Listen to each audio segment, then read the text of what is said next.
May, hindi ko na alam kung gising pa ako. Bumababa sila sa kisame. Hinahaplos ng tiyan ko. Pinuntahan ko siya agad. Pero pagdating ko, nakita ko siyang nakatayo sa harap ng pinto. Hubad ang tiyan. May mga ukit na parang kinamot ng matalim na kuko.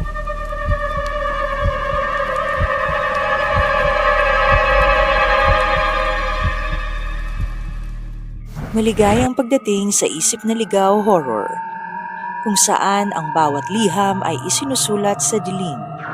At bago natin simulan ang misteryo, huwag kalimutang mag-like, subscribe at pindutin ang notification bell. Maraming salamat. Handa ka na ba?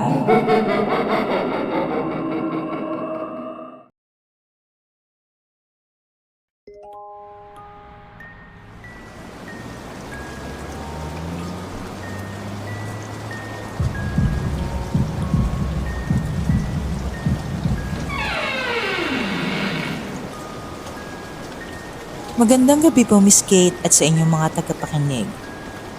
Na-discover ko po itong channel nyo at natutuwa ako na meron na akong aabangan tuwing gabi. Kaya naisipan kong ibahagi ang kwento kong ito. Hindi ko alam kung kailan nagsimulang bumigat ang konsensya ko o kung kailan ako tuluyang naniwala na may mas malakas kaysa sa hustisya. Mas malalim sa karaniwang kasamaan at mas mapanakit kaysa sa katotohanan. Ako si May at ito ang kwento ng matalik kong kaibigan si Leia, ang babaeng buntis sa likod ng pinto.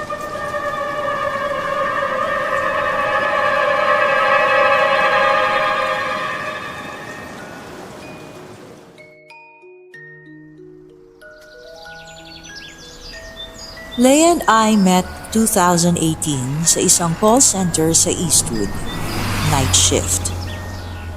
Pareho kaming breadwinner. Pareho rin kaming nasanay sa kape, puyat at fake smiles. Pero si Leia, siya yung tipo ng babaeng kahit stressed ay mukhang laging fresh. Hindi siya outspoken, pero may mata siyang parang laging may gustong sabihin na hindi niya mailabas.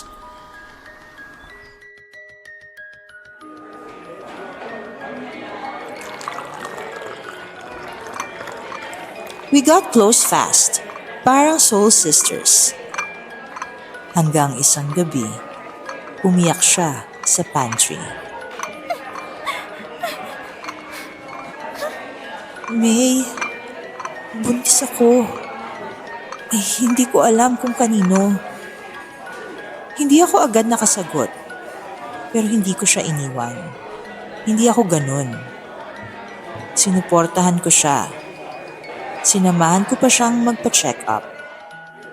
Ang problema, pagkatapos ng 2 buwan, nagsimula nang mag-iba si Leia.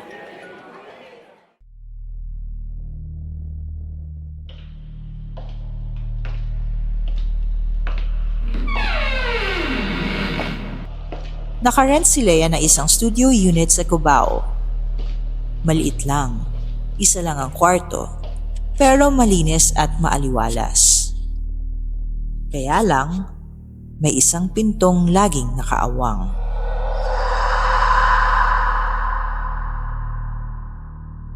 Hindi ko agad pinansin nung una. Akala ko storage lang. Pero tuwing pupunta ako, palaging nakabukas ng bahagya ang pinto sa kanan.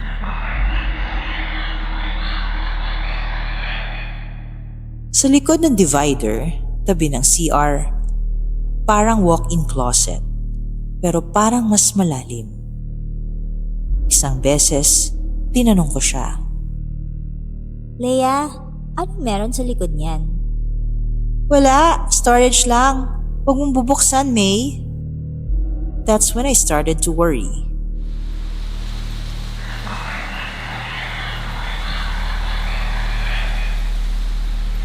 One night, habang naglalaba siya, Nakita ko siya na parang kinakausap ang pinto. Nakaupo siya sa sahig. Hawak ang tiyan. Nakangiti. Pero maluha-luha. Pasensya ka na ha. Di ko sila papalapitin. Huwag kang magalit.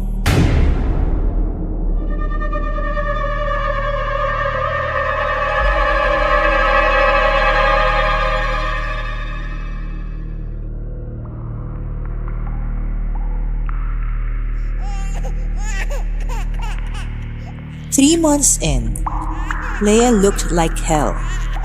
Pale, sleepless. Sinabi niya sa OB niya na may naririnig siyang umiiyak sa kwarto. Pero wala naman siyang kasama.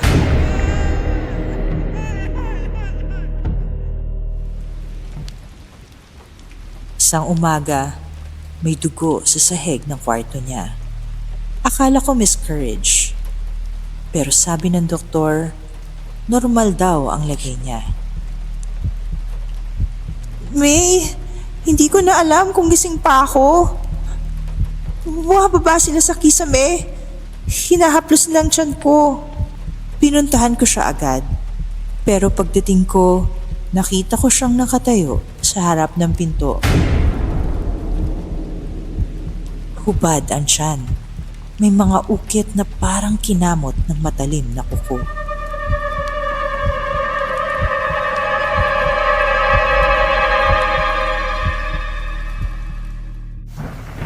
Leia swore she never slept with anyone raw. That was a lie. Sa cellphone niya, may dozens of missed calls from a contact named Eladio. Walang social media, walang litrato, walang profile pic, pero may chat. Alagaan mo ang bata. Paglabas niya, magsisimula ang pagbabalik. Naghanap ako until one night nakatanggap ako ng text. Nakikialam ka, May. Huwag mo siyang ilayo sa pinto.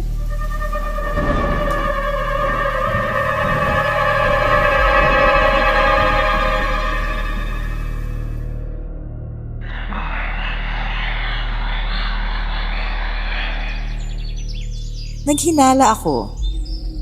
Kaya dinala ko si Leia sa isang albularyo sa Bulacan, si Kais ko. Nang hawakan niya ang tiyan ni Leia, bigla siyang nagsuka ng itim na likido.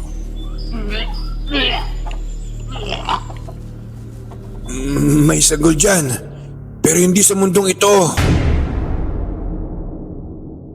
Anong ibig mong sabihin?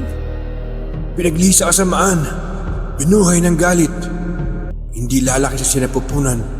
Magbubukas ng lagusan kung saan siya lumitaw.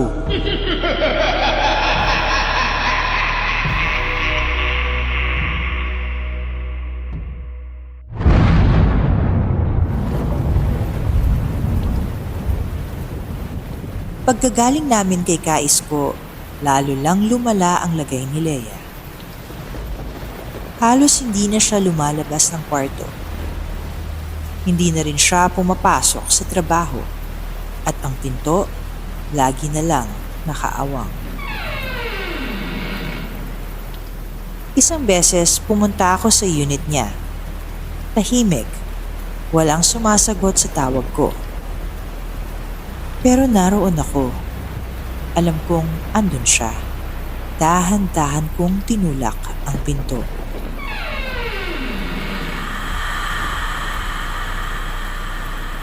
Pagpasok ko, andun siya sa sahig ng sala. Nakaupo.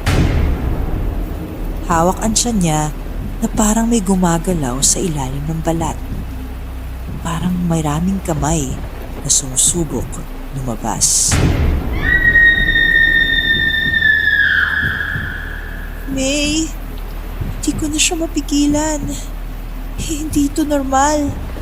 Hindi ito tao. Parang binubuksan niya ang daang pabalik.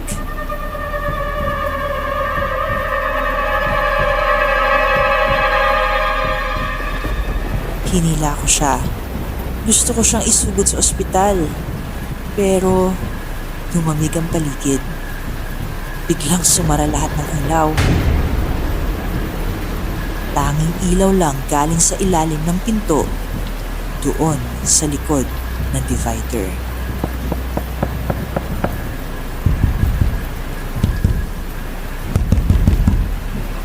May! Lalabas na siya! Hindi ako makagalaw. Para akong natanggalan ng kaluluwa. Nakita kong bumuka ang pintuan ng aparador.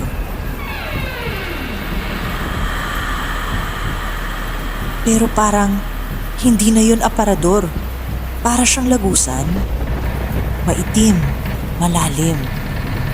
At may isang hugis na gumagapang palabas. Isang katawan ng bata. Pero baluktot ang mga braso. Walang muka, walang pusod. At lumalakad siya. Hindi gamit ang paa, kundi ang buto ng tuhod.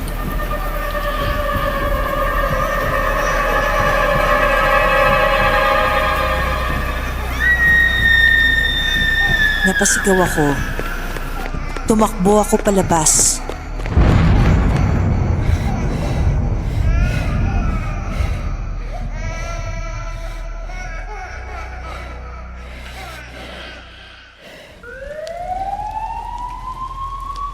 Pagbalik ko kinabukasan, wala na si Leia. Wala na rin ang bata. Pero may pulis, may ambulansya. Ayon sa ulat, isang patay na babae ang natagpuan sa unit. May sugat sa tiyan, walang sanggol sa sinapupunan.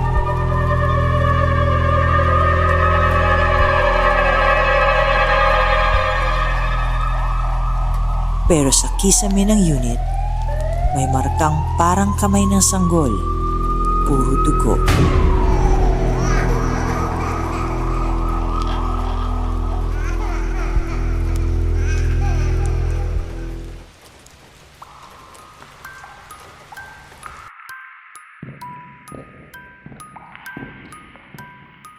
Lumipas ang mga buwan, pero hindi ko pa rin matanggap ang nangyari.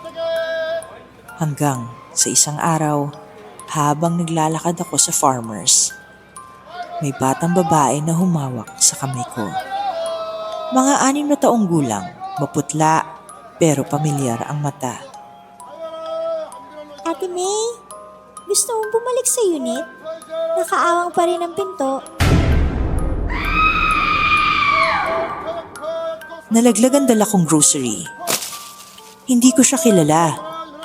Pero ang ngiti niya, parehong-pareho sa ngiti ni Leia kapag nakakatulog siya sa bus pa uwi.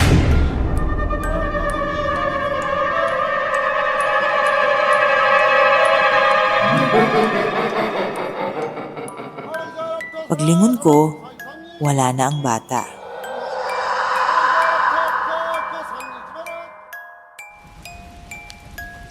Kinabukasan, tinawagan ako ng landlord. May bagong tenant daw sa dating unit ni Leia. Pero umalis agad. May naririnig daw silang iyak ng sanggol tuwing 3:07 ng madaling araw. At sa salamin ng banyo, nakasulat gamit ang pulang lipstick, Siya ang bumukas. Hindi na siya maaaring isara.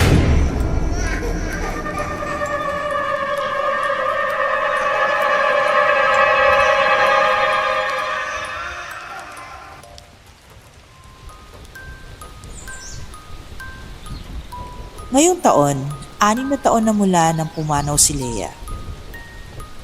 Nagtatrabaho na ako bilang freelance virtual assistant, work from home.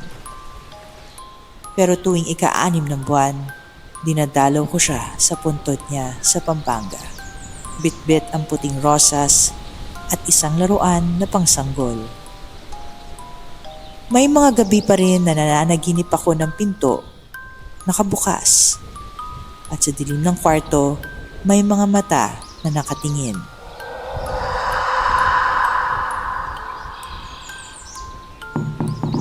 Hindi ko na binubuksan. Hindi na ako sumasagot sa mga katok. Pero minsan, naririnig ko ang boses ni Lea sa panaginip. May, huwag mo akong iwan. Huwag mong isara ang pinto.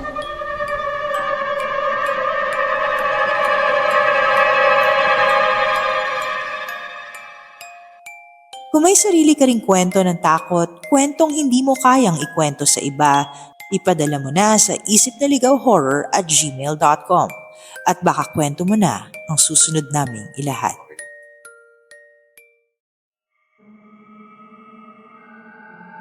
May nakakakilabot na kwento ka rin ba o karanasan na mahirap ipaliwanag? Ipadala sa amin sa isipnaligawhorror@gmail.com at baka ikaw na ang susunod na feature sa aming next episode.